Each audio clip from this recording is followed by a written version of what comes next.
ప్రకృతి తెలుపు రంగులో కాంతులు చెందును.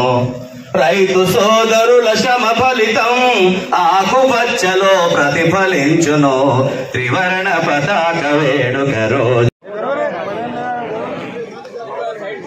జెండాను ఎగరవేసి అందరినీ సిద్దిపేట పూర ప్రముఖులను, అవార్డిస్టులను,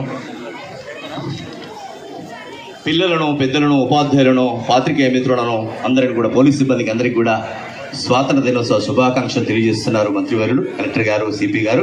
చాలా చక్కటి సన్నివేశం మనమంతా కూడా చూస్తున్నాం. గట్టిగా మీరంతా కూడా బోలో భారత్ మాతాకి జై, బోలో భారత్ మాతాకి, బోలో స్వతంత్ర భారత్ కి గౌరవం. ఈరోజు 78వ స్వాతంత్ర దినోత్సవ వేడుకలు జరుపుకుంటున్న శుభ సందర్భంగా అందరికీ కూడా శుభాకాంక్షలు. అనేక సంఖ్యలను తెంపుకొని స్వాతంత్రం సాధించుకున్న తర్వాత,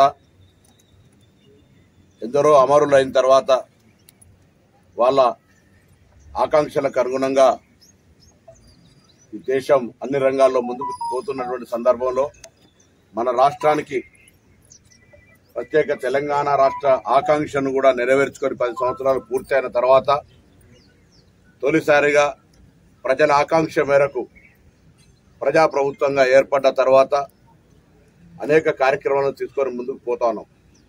కానీ ఈరోజు ఒక్క మాట మాత్రం మనందరం కూడా తప్పకుండా జ్ఞాపకం ఉంచుకొని అందుకు కృషి చేయాల్సిన అవసరం ఉంది. భారత రాజ్యాంగాన్ని రక్షించుకోవడానికి సంబంధించిన అంశం కావచ్చు, మనకు ఉండబడేటువంటి స్వేచ్ఛ, మనకు ఉండబడేటువంటి ఒక ప్రజాస్వామిక హక్కుల్ని ఎవరు కూడా భంగం కలిగించే విధంగా వ్యవహరించకుండా ఏ ప్రభుత్వమైనా అటువంటి అంశానికి ప్రాధాన్యత ఇచ్చినప్పుడు ప్రజలందరూ ఐక్యంగా మనం ఈరోజు భారత స్వతంత్రాన్ని కాపాడుకోవడానికి, మన రాష్ట్ర ప్రగతికి, దేశ ప్రగతికి మనందరం కూడా ప్రతి ఒక్కరూ కృషి చేయాలని, ఆ దిశలో మనం ఈరోజు మరొక ప్రతిజ్ఞ చేసి స్వాతంత్ర ఫలాలు అందరికీ క్షేత్రస్థాయిలో అందే విధంగా చర్యలు తీసుకోవాలని, మనందరం కూడా అందులో భాగస్వాములు కావాలని, ఆ దిశలో మన ప్రయత్నం కొనసాగాలని ఆకాంక్షిస్తూ అందరికీ కూడా స్వాతంత్ర దినోత్సవ శుభాకాంక్షలు తెలియజేస్తా ఉన్నాం.